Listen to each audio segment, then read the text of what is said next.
Assalamualaikum warahmatullahi wabarakatuh. Ya, ini aku coba masuk lagi ya. Sambil menunggu Mbak Vera, tadi ada masalah koneksi Mbak Vera, terus Mbak Veranya close dulu, mungkin lagi cari tempat yang sinyalnya lebih bagus. Hari ini kita mau bincang-bincang sama Mbak Vera. Mbak Vera ini adalah dosen jurusan PAUD di Universitas 11 Maret, Surakarta. Beliau punya satu anak, umurnya hampir 2 tahun, 2 tahun bulan depan. Aku pinjam dulu dengan Montessori.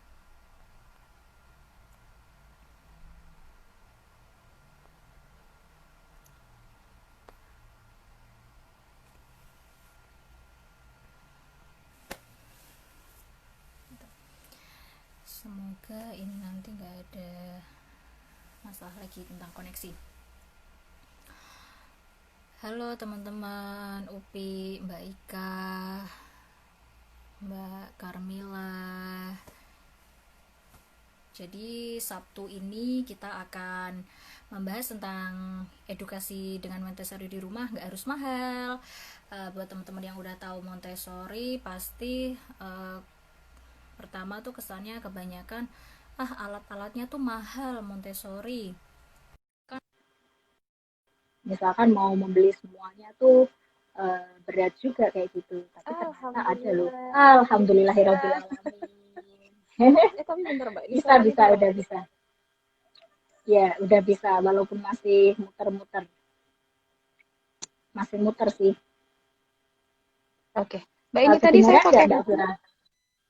Iya, sekarang Iya kedengaran. Tadi Pak. pakai headset malah nggak begitu jelas. Jadi ini saya lepas aja lah, nggak apa-apa. Oh iya. Nggak usah pakai headset. Iya. Alhamdulillah. Jadi ini gambarnya Mbak Fira sebenarnya masih muter sih. Tapi nggak Oh apa-apa karena gitu. kita udah, iya masih muter. Cuman udah kelihatan wajahnya. Oh, udah Jadi ya. semoga ya suaranya suaranya udah jelas ya Mbak Vera ya. Iya, udah oke Mbak. Oh ya, oke siap. Kita mulai. Alhamdulillah. Assalamualaikum warahmatullahi wabarakatuh. Selamat Waalaikumsalam pagi sahabat warahmatullahi inspirasi. Semoga semuanya sehat-sehat ya di era new wabarakatuh. normal ini gitu. Sabtu ini kita akan ngobrol-ngobrol bareng Mbak Vera. Beliau adalah dosen PAUD di Universitas 11 Maret Surakarta. Beliau punya satu anak yang umurnya kurang lebih 2 tahun. Nah, yang ini kita mau bahas tentang edukasi dengan Montessori di rumah, nggak harus mahal gitu. Kan biasanya tuh kalau udah dengar Montessori gitu, mungkin yang udah tahu, pasti yang pertama ada di bayangan tuh materialnya mahal gitu. Bener nggak ya itu Mbak Vera? Iya, bener banget. Itu bahkan kalau kita mau beli APE-nya yang asli import gitu ya, itu sangat Ya, mahal. Tapi sekarang di Indonesia udah banyak sih yang replika, yang tiruan-tiruannya gitu. Dan ya, bisa juga udah banyak yang dibeli. handmade ya. Iya, Iya. Oh iya, mungkin teman-teman ini juga banyak yang belum tahu sih tentang Montessori itu sebenarnya apa, terus asalnya itu dari mana, siapa yang nemuin gitu, Mbak. Mungkin Mbak Vera bisa eh, ngasih tahu dulu nih ke teman-teman sebenarnya Montessori itu metode dari mana sih? oke. Jadi memang kata pepatah itu benar ya Mbak ya. Tak kenal maka kenalan dulu gitu ya. Jadi masih banyak orang-orang itu yang bahkan taunya Montessori itu bukan orang ya, tapi Montessori itu ya metode pembelajaran gitu. Padahal Montessori ini adalah Hmm. seorang tokoh ya, salah satu tokoh yang memang sangat berkontribusi besar di dunia pendidikan anak usia dini. Ya, jadi Montessori ini namanya adalah Maria Montessori ya nama lengkapnya, dan beliau itu Mhm. adalah dokter wanita pertama dari Italia ya. Oh, jadi Jadi metodenya itu basicnya dari itu Italia ya, Mbak? iya, dan basicnya itu dari Hmm. kedokteran ya. Lalu Hmm. bagaimana Montessori ini bisa terjun di dunia pendidikan anak usia dini? Jadi ketika beliau Hmm. ya lulus dari kedokteran itu menjadi relawan di salah Ya. satu klinik psikiatri, dan di situ Ibu Montessori itu banyak dihadapkan oleh anak-anak yang memiliki keterbelakangan mental, dan di situ anak-anaknya itu benar-benar tidak distimulasi, bahkan dikurung di dalam suatu ruangan sampai akhirnya Montessori itu merasa terenyuh gitu ya, kok kasihan Ya. sekali. Padahal sebenarnya anak-anak ini ketika distimulasi bisa kok dia itu menjalankan perannya seperti orang-orang yang lainnya gitu ya.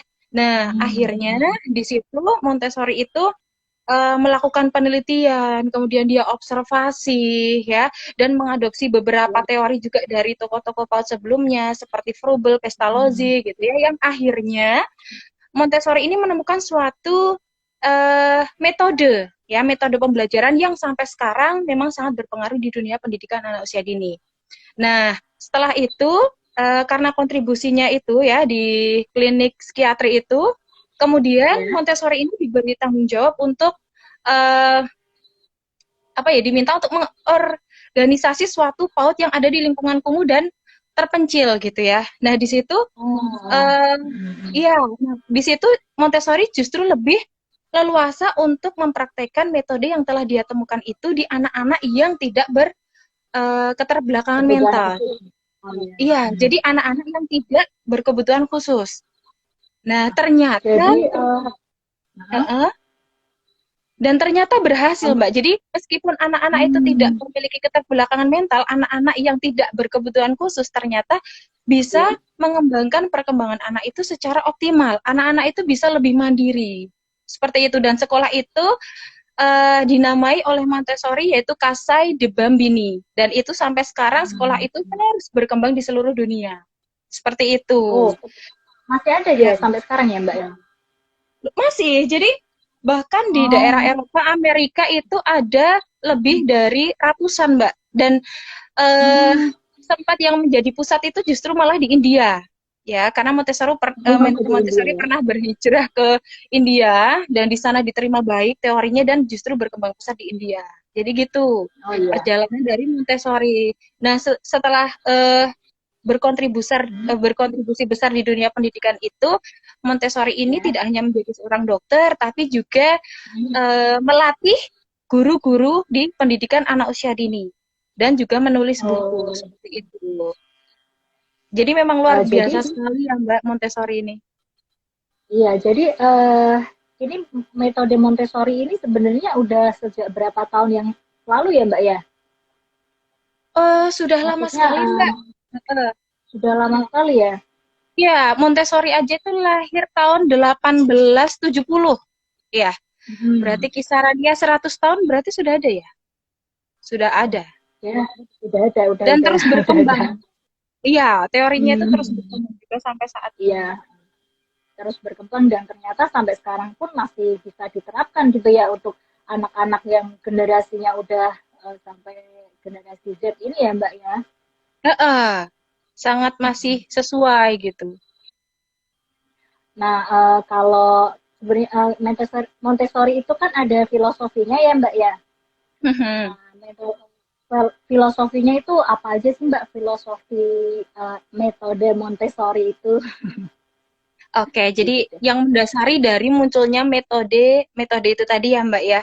Di sini yang mungkin akan saya tekankan itu ada 4 gitu ya Mbak, yang perlu kita ketahui sebagai orang tua gitu ya, calon orang tua juga, mungkin di sini ada yang calon orang tua.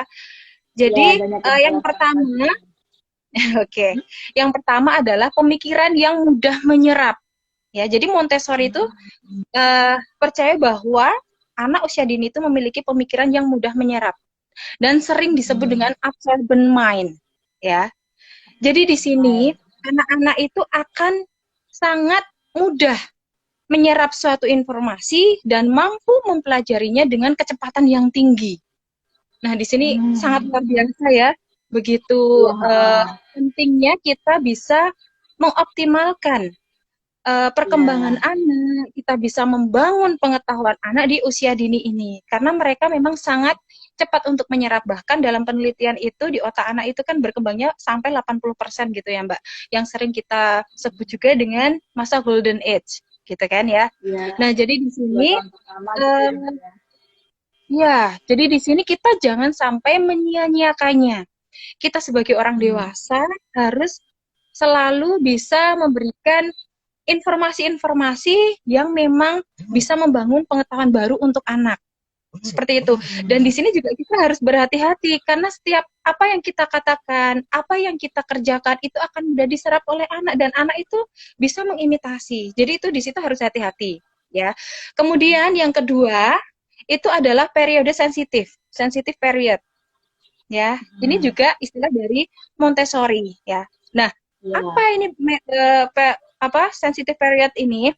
Nah, kita sering menghadapi anak-anak yang terus-menerus melakukan sesuatu berulang-ulang kali, ya. Misalnya Oh ketika iya, anak benar. membuka buku, ya, dia Hmm. buka-buka terus, bahkan misalnya cuma halaman itu saja gitu ya, yang dibuka tutup Iya. buka tutup. Nah, itu masuk Iya. pada periode sensitif. Kemudian misal kita mengajak anak ke Oh. supermarket, ya, misalnya dia melihat Ah, sesuatu yang menarik bagi dia, akan dia lihat terus, dia iya. tinggalkan, tapi dia datang lagi untuk lihat lagi, gitu kan?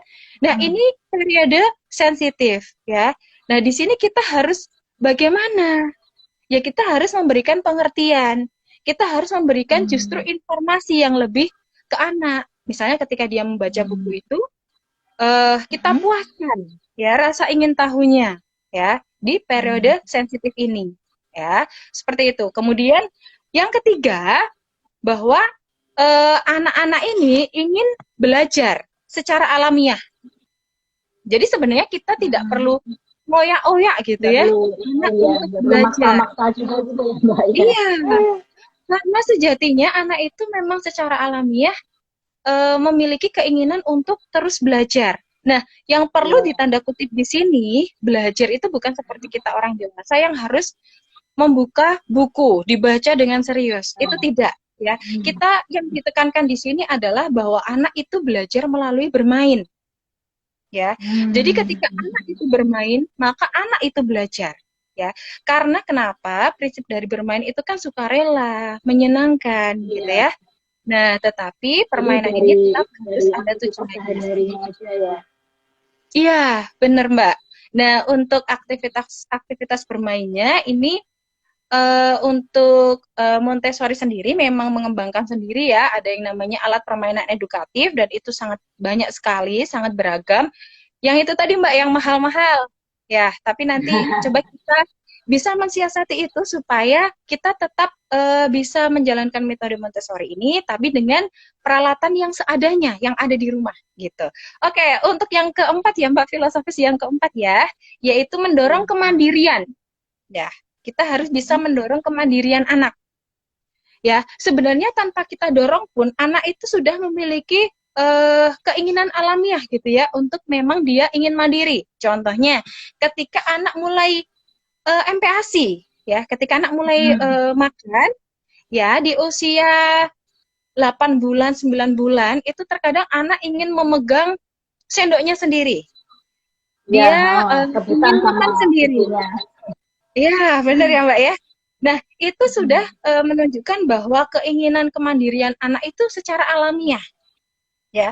Dan di sini kita sebagai orang tua, kita sebagai orang dewasa harus seperti apa? Nah, kita harus eh, memberikan kesempatan kepada anak untuk melakukan sesuatu itu sendiri. Kita jangan banyak membantu anak, ya. Kadang kita itu sebagai orang tua tuh sok gregetan gitu ya. Nggak Pakai sabar. sepatu aja kok nggak sabar gitu. Pakai sepatu aja kok Iya. lama sih nak, sini bunda pakein. Nah ini sudah salah ya. Nah di situ memang sebagian besar orang tua kadang pengen cepet-cepet gitu ya, padahal dengan kita memberikan kesempatan kepada anak itu bisa membangun, bisa mendorong anak untuk mandiri ya. Nah seperti itu Mbak, Padahal mungkin itu sebenarnya kalau salah satu fase dia lagi belajar juga ya, Mbak, itu padahal. iya Cuman betul kita yang sekali. terlalu banyak mencampuri itu malah merusak naluri alami anak yang sebenarnya Nah sudah iya. pembelajar, sudah Mm-mm. mandiri, kayak gitu Iya, ya. iya. Heeh, betul sekali, Mbak. Nah, lalu tadi kan ada golden age, dia ada period sensitif itu. Jadi sebenarnya metode Montessori ini bisa diterapkan ke anak tuh mulai umur berapa sih Mbak? Apakah Kalau dia mulai bayi udah bisa diterapkan kayak gitu?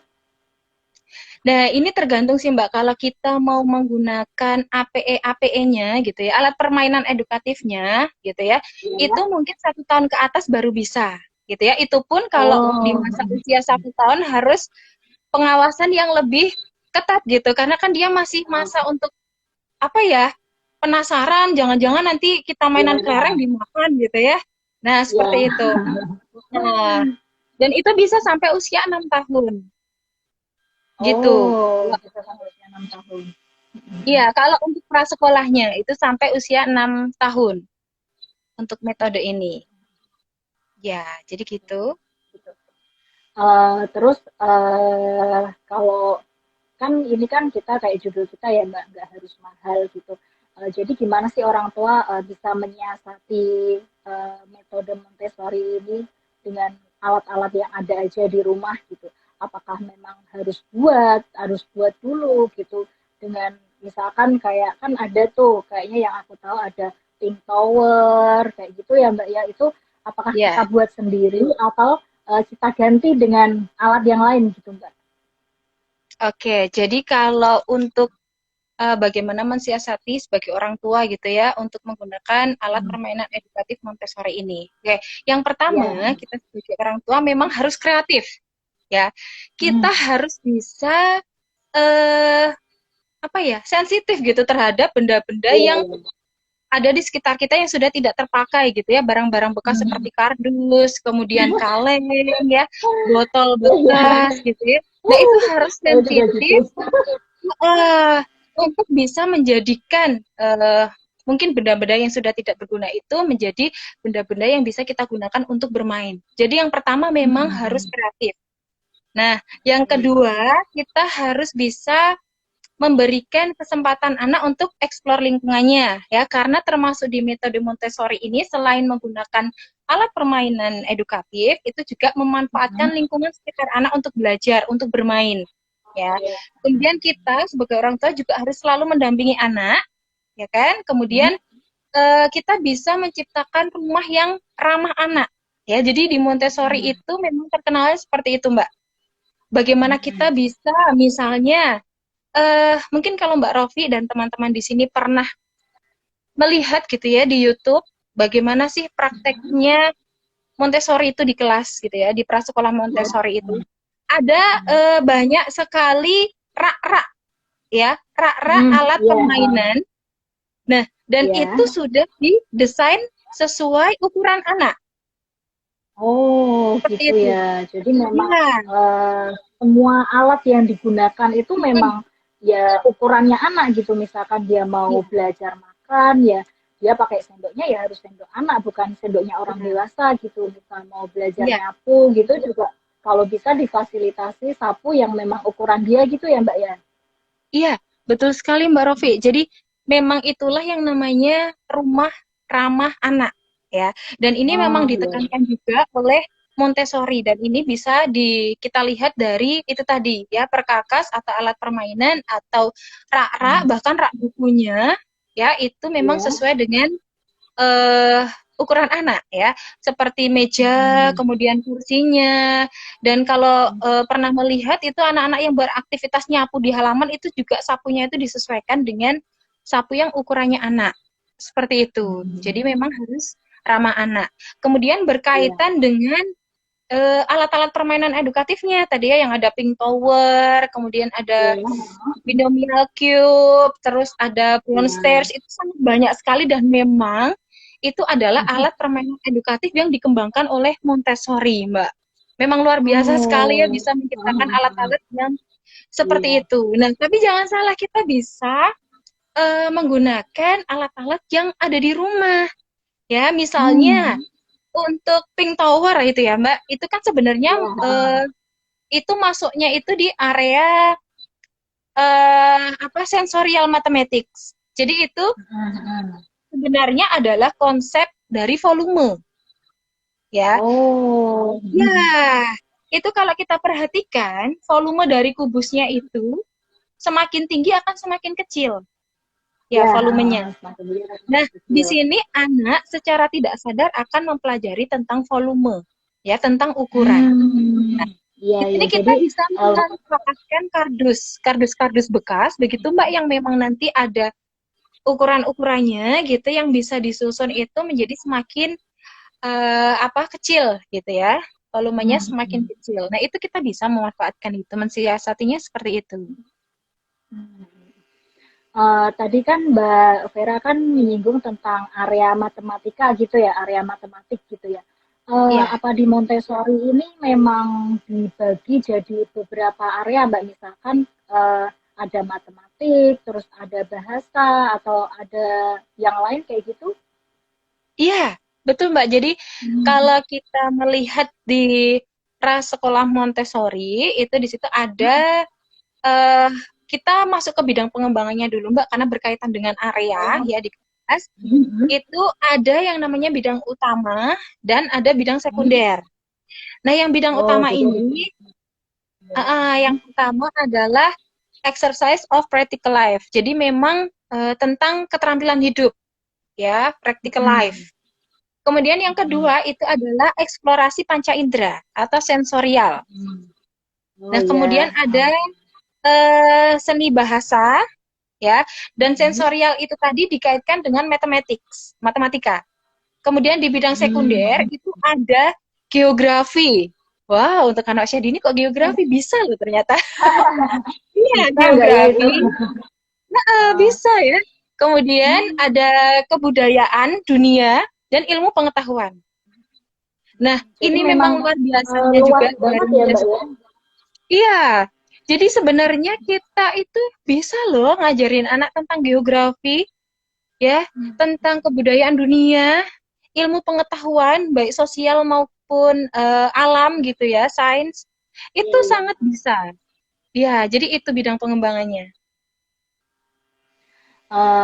Ya memang karena memang metode ini tuh memang caranya bukan dengan cara memaksa itu tadi ya Mbak. Maksudnya kita memanfaatkan naluri pembelajar anak untuk mengenalkan tentang macam-macam hal kayak geografi lah, tentang dunia, tentang alam kayak gitu. Jadi mungkin memang akan lebih mudah ya Mbak ya untuk anak itu bisa menyerap materi-materi itu gitu.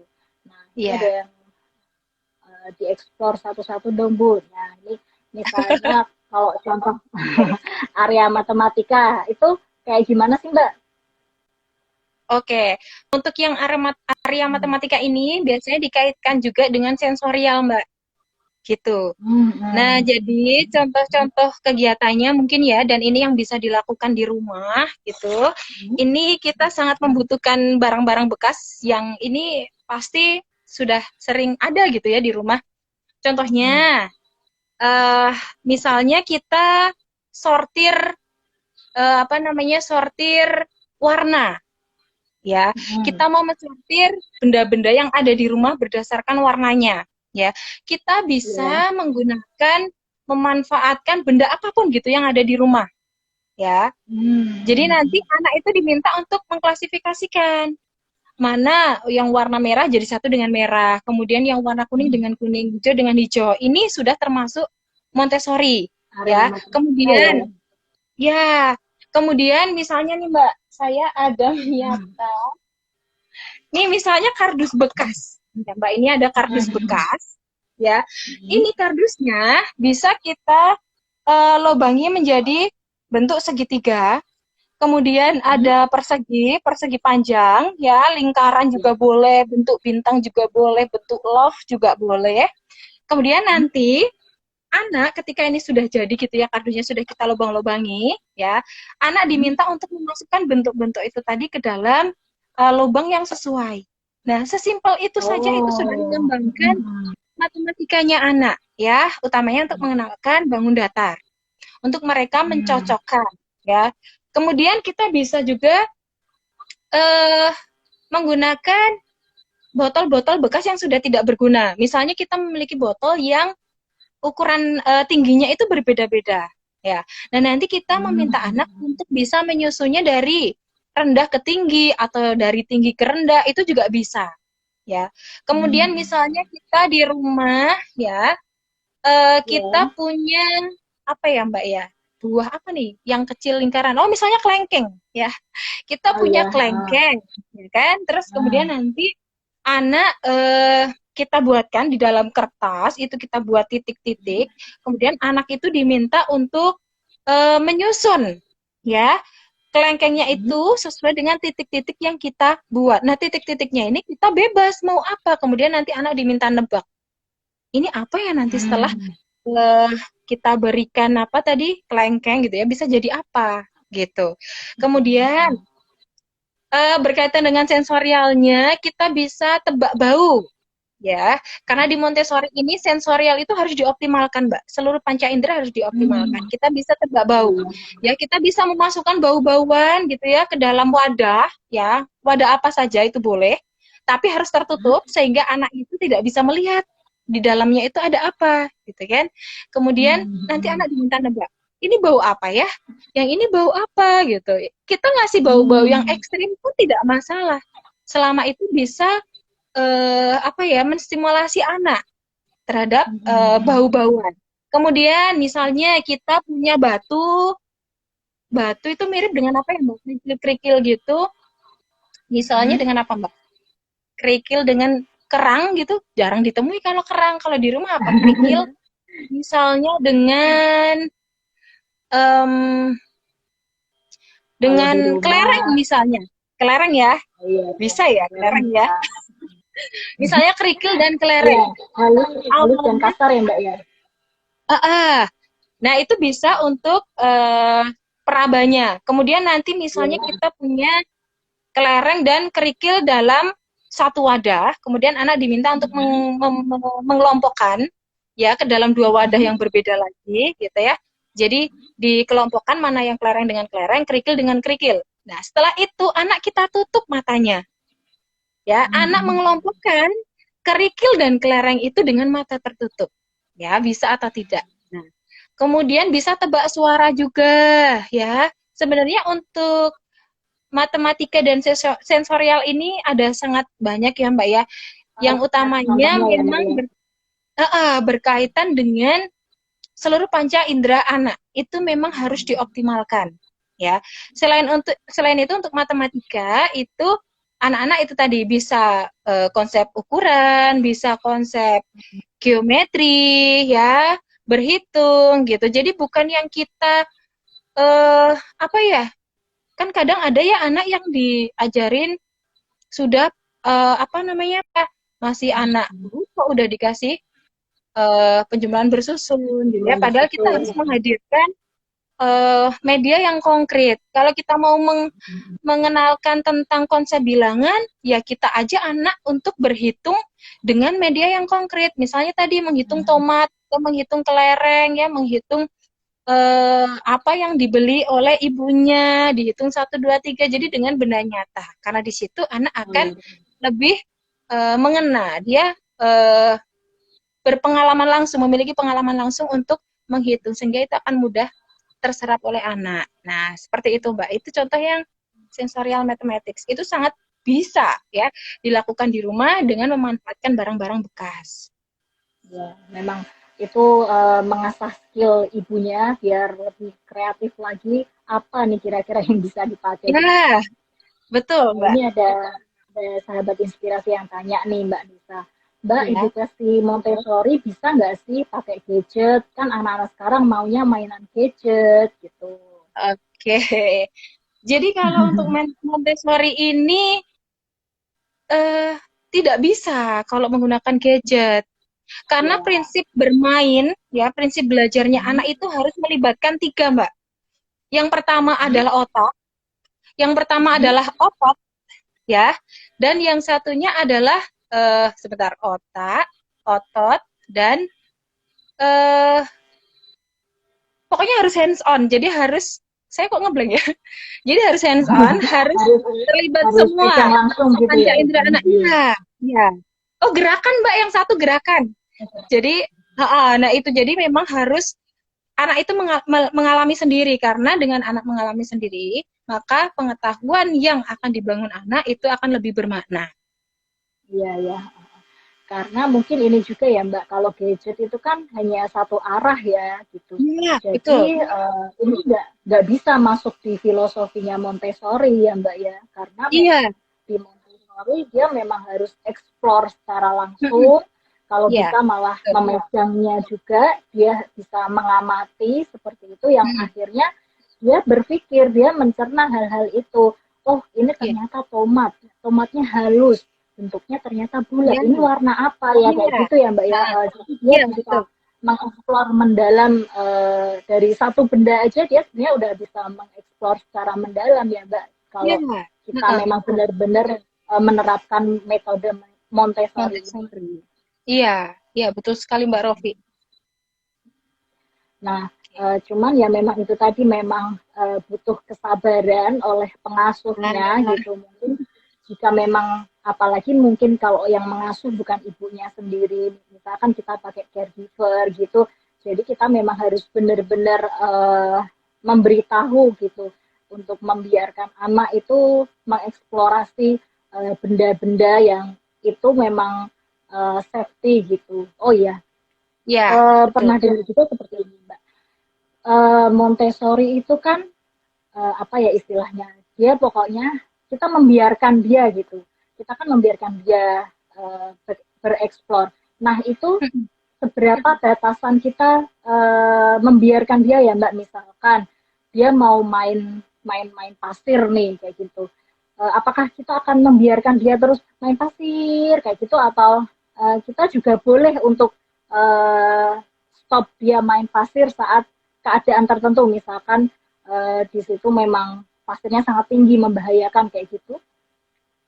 Iya, jadi salah satu prinsip juga dari Montessori itu ketika Ya. kita memberikan kebebasan kepada anak, batasannya adalah selama kegiatan itu aman untuk anak, ya, dan harus selalu dalam pengawasan orang dewasa, ya. Dalam hal ini berarti bisa orang tua, bisa guru, bisa kakaknya. Jadi tidak ada batasan tertentu harus seperti apa, tapi selama kegiatan itu aman, maka anak itu tetap boleh untuk melakukannya.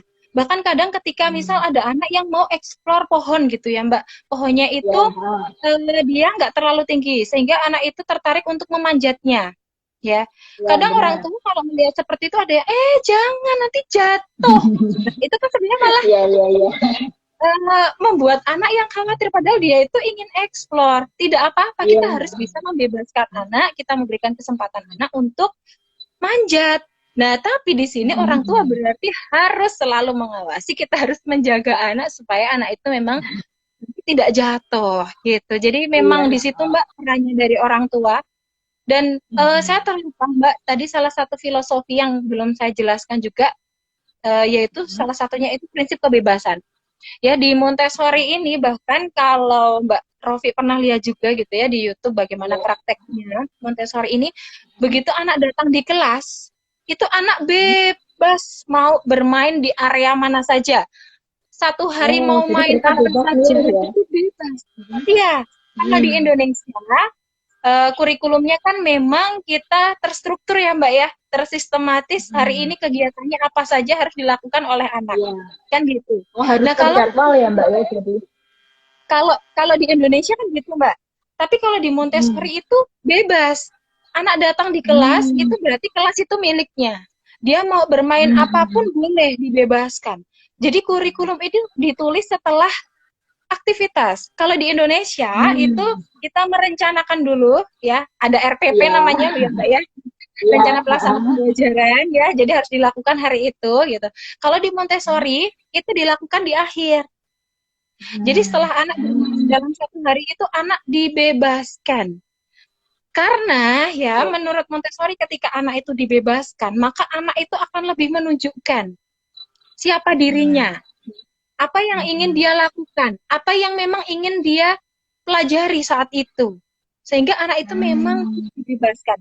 Nah, tapi di sini yang perlu dicatat penting ya kalau di kelas Montessori itu, anak harus melakukan sesuatu di dalam kelas.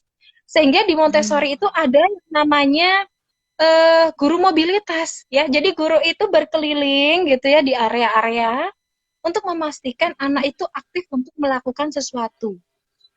Seperti itu. Jadi anak dibebaskan dan harus bisa melakukan sesuatu gitu ya, supaya pada hari itu dia bisa mendapatkan ilmu pengetahuan yang baru gitu ya, mendapatkan skill yang baru yang tadinya belum bisa menjadi bisa gitu.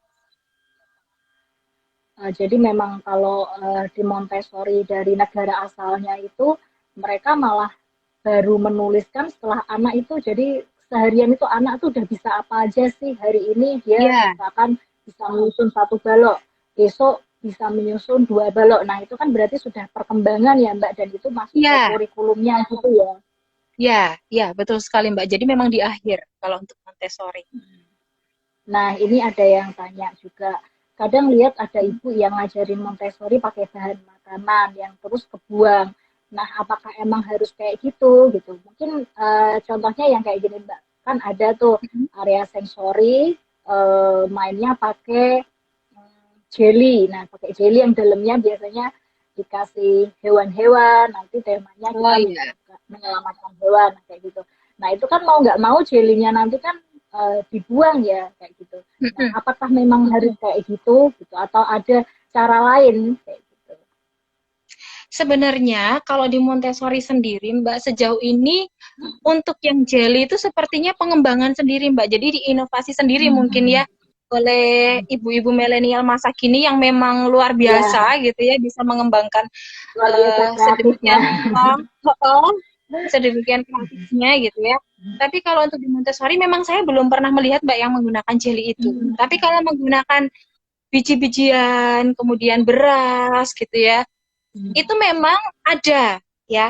Tetapi kalau untuk di Montessori ini kan memang dia dari sekolah ya Mbak ya, dari metode yang diterapkan di prasekolah gitu kan. Ya. Sehingga biji-bijian tersebut itu memang bisa digunakan berulang-ulang kali. Tidak satu kali digunakan terus dibuang ya. Contohnya misalnya apa? Kita misal mau menggunakan beras gitu ya. Jadi ada 2 wadah gitu ya, yang isinya nanti yang satu beras. Kemudian kita memindahkan beras itu di wadah satunya menggunakan misalnya menggunakan sendok yang kecil gitu ya, atau menggunakan sendok sayur gitu ya. Nah, beras tersebut akan digunakan berulang kali, tidak hanya satu kali terus dibuang. Sehingga memang memanfaatkan bahan-bahan makanan itu tidak sekali pakai karena bahan makanan pun yang dipakai untuk KPE itu memang bahan makanan yang awet ya, biji-bijian ya, Oh, seperti jagung juga itu bisa digunakan, kemudian biji apa yang lebih kecil ya Mbak ya, misalnya biji kacang hijau ya, untuk kegiatan misal di dalam botol gitu ya, nanti dari botol satu kita tuangkan ke botol yang lain ya, itu kan practical life ya. Nah, itu bisa kita ya. gunakan dan jangan hanya sekali kita gunakan. Ya karena akan sayang sekali gitu ya, makanan cuma buat mainan terus dibuang gitu. Jadi memang kita Iya. bisa menggunakannya berulang-ulang kali gitu. Nah, itu ada yang tanya lagi nih, Mbak. Mbak Vera, Nah, ada acuan penilaian tertentu enggak di dalam Montessori atau bebas aja dengan dieksplorasi terus gitu. Jadi ada penilaian-penilaiannya tersendiri nggak sih kalau di Montessori itu, Mbak?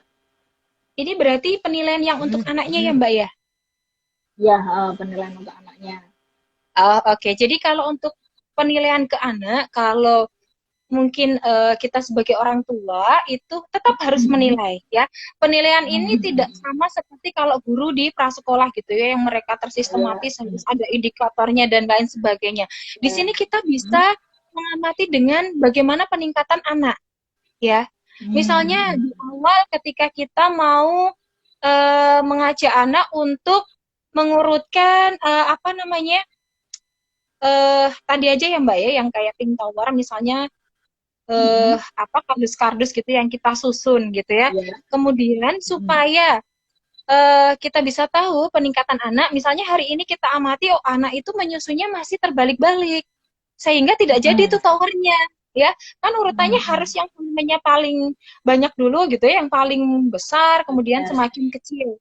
Tapi ternyata Ya. anak usia 2 tahun gitu kan masih sangat wajar untuk terbalik-balik, tidak apa-apa Dengan kita sudah memberikan stimulasi permainan itu, maka kita kan berarti sudah mau mengembangkan kemampuan anak di situ. Yang pertama belum bisa, tidak apa-apa. Di percobaan selanjutnya, ketika anak bermain itu bagaimana? Ya, kemudian selanjutnya lagi bisa atau tidak? Oh, lama-lama bisa. Oh, berarti ada peningkatan di sini.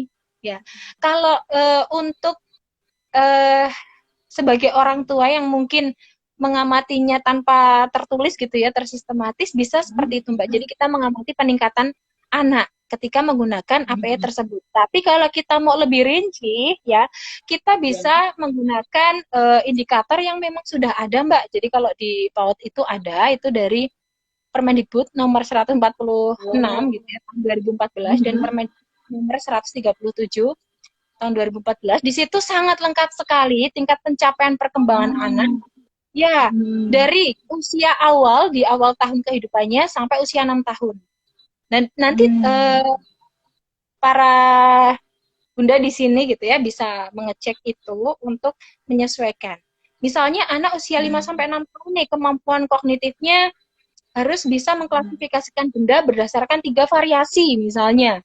Nah, berarti kita bisa menstimulasi untuk menciptakan kegiatan di mana anak itu bisa mengklasifikasikan benda berdasarkan 3 variasi, misalnya warna, ukuran apa namanya, panjang pendeknya dan beratnya, misalnya seperti itu. Jadi nanti bisa seperti itu, tapi tetap harus kita menilai bagaimana perkembangan anak. Nah, kalau jadi saat misalkan saat anak itu sedang mengeksplorasi, contohnya Pink Tower itu tadi ya Mbak, itu boleh nggak sih kita ngajarin ke dia, ini tuh caranya kayak gini yang bener, kayak gitu tuh boleh nggak Mbak kalau kita mau pakai metode Montessori?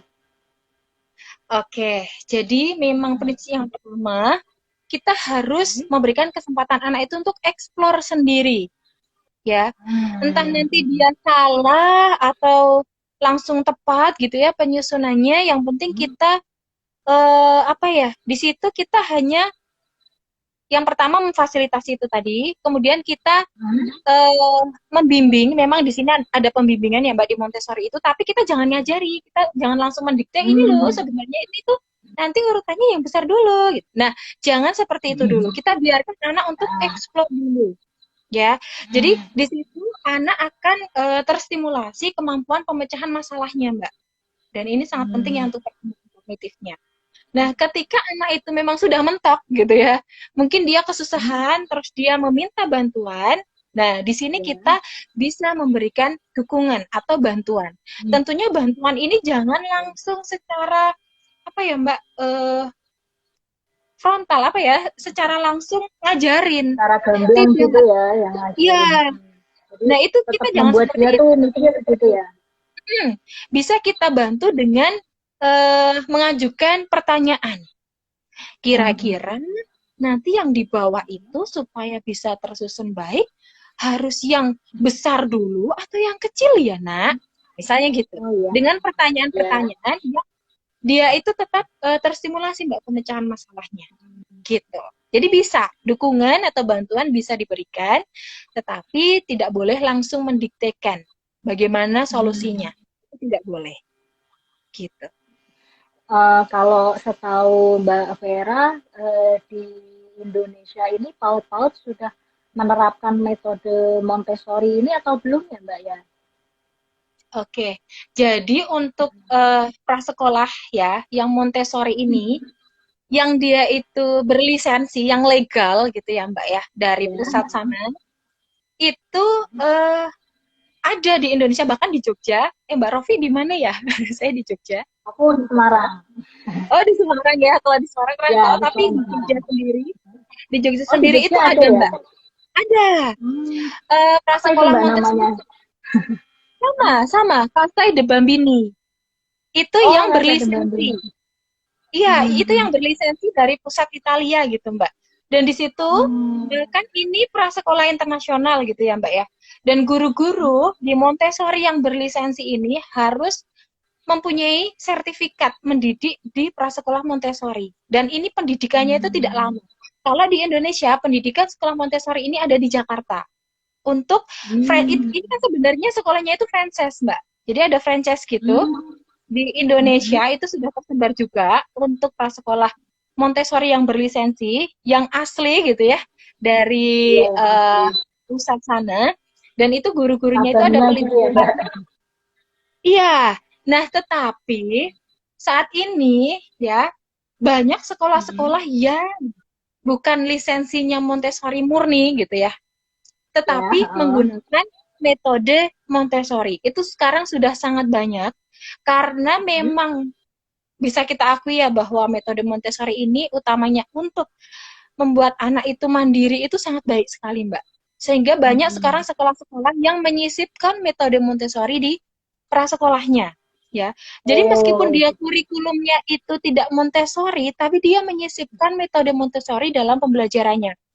Dari salah satu sekolah yang saya ketahui, Mbak, itu dia Hmm. sekolahnya memang kurikulumnya kurikulum nasional tentu saja ya, Ya. tapi menyisipkan metode Montessori ini di awal kegiatan. Hmm. Ya, jadi Ya, sebelum ya. pembelajaran dimulai seperti biasa, anak itu eh, diberikan APA Montessori, alat permainan edukatif Montessori, dan anak itu bebas melakukan di awal sebelum pembelajaran itu dimulai. Ada yang seperti itu. Ya. Ada juga prasekolah yang memang dia sudah mengadopsi, ya, saya katakan mengadopsi karena tidak murni Montessori, ya, mengadopsi Ya. kurikulum Montessori itu di prasekolahnya. Jadi di setting Hmm. kelasnya itu sudah menyerupai Montessori. Hmm. Area-areanya yang dibuka sama dengan Montessori tadi, ya. Ada exercise of practical life, ada matematik sensorial, kemudian ada ilmu pengetahuan kebudayaan, ya. Nah, itu ada areanya. Bahkan apa namanya? Desain ruangannya itu juga sudah ramah anak sama seperti di Montessori. APE-nya bahkan Hmm.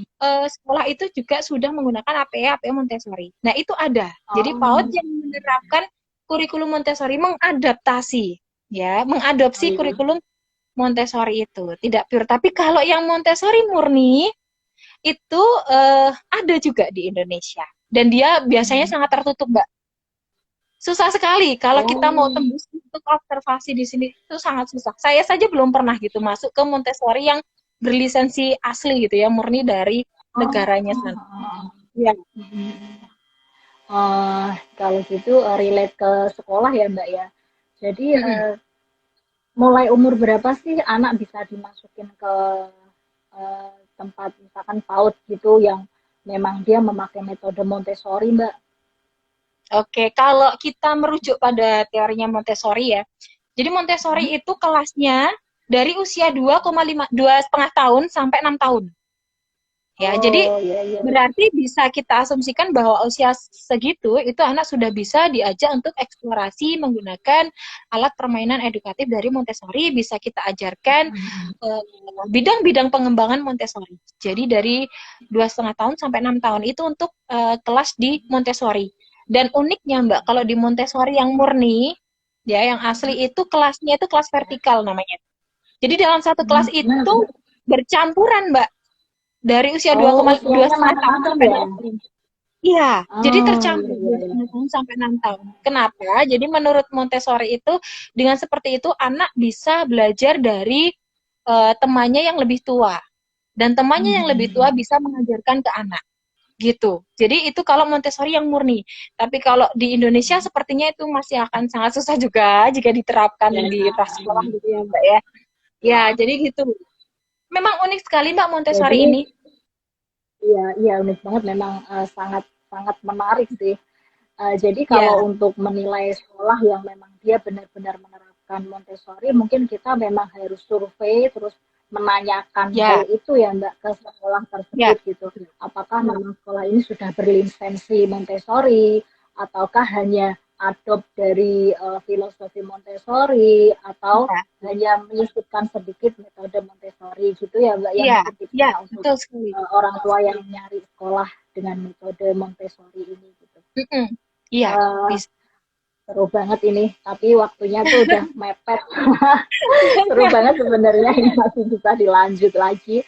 Iya. Mungkin ini sih, ada nggak Mbak tips-tips dari Mbak Vera untuk ibu-ibu ini yang dengerin mungkin yang tertarik untuk menerapkan metode Montessori untuk keseharian anaknya di rumah gitu. Ada tips-tipsnya nggak biar bisa menerapkan hal itu di rumah gitu.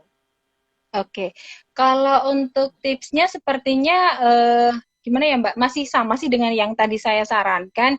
Kita sebagai orang tua itu memang kita harus bisa kreatif dan utamanya di sini kita harus bisa melek terhadap perkembangan anak di setiap rentang Ya, ya, usianya. Ya. Jadi apa sih anak usia 2 tahun itu yang harus dicapai? Ya ya, dari semua lingkup perkembangannya. Usia 3 tahun itu ya, apa sih yang harus bisa dicapai anak? 5 tahun, 6 tahun itu harus bisa apa anaknya?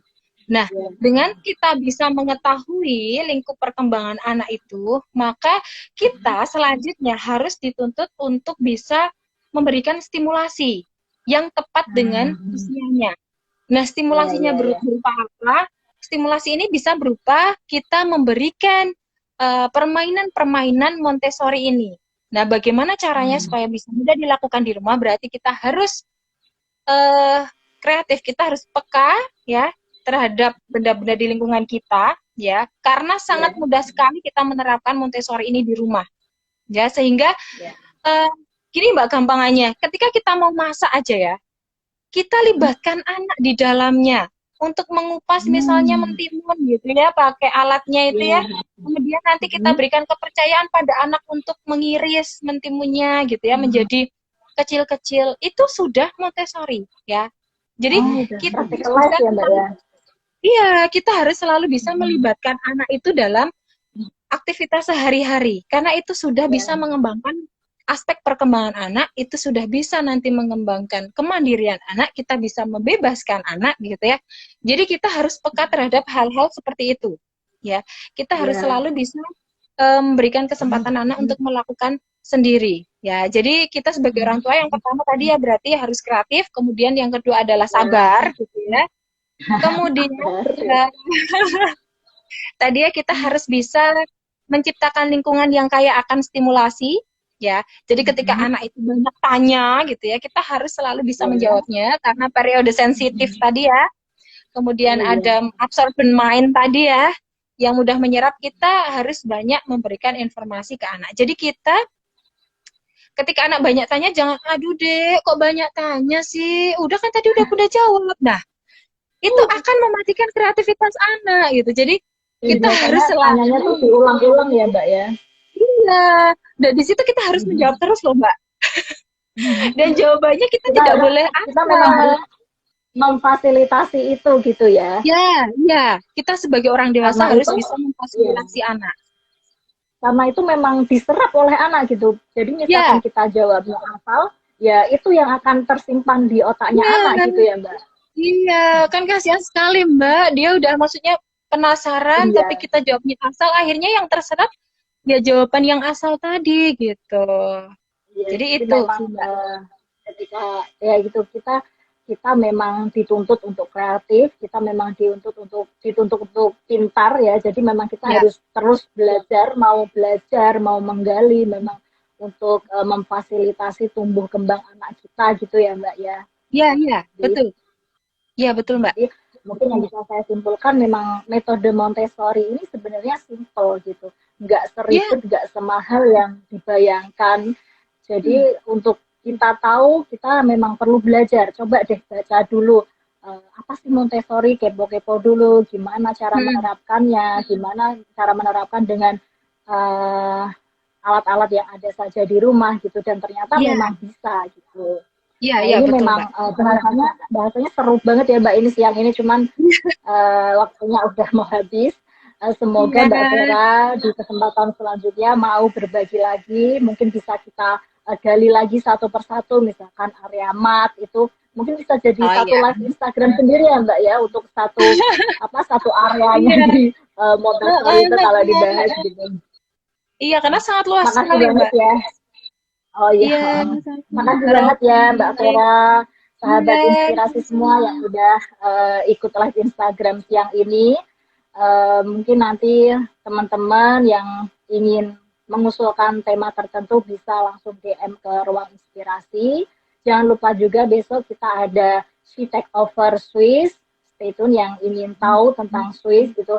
Jadi kita punya program juga nih Mbak Vera, setiap minggu ada Heeh. jalan-jalan virtual gitu di luar Wow, seru negeri. banget. Ya, itu Mbak Vera bisa ikut tanya-tanya juga nih tentang Ya, gitu. boleh, boleh. Eh, Iya. gitu aja ya Mbak Vera. Terima kasih banyak. Iya, Semoga Mbak Rofi. sehat-sehat selalu. Amin, Semoga Mbak Rofi live juga. Instagram yang ini bermanfaat untuk Mbak Vera, untuk aku, dan untuk teman-teman semua yang mendengarkan ya Mbak. Amin. Iya, amin, amin, insya Allah. Assalamualaikum warahmatullahi wabarakatuh. Waalaikumsalam. Terima kasih, ruang Ya, inspirasi. sama-sama. Ya, dadah.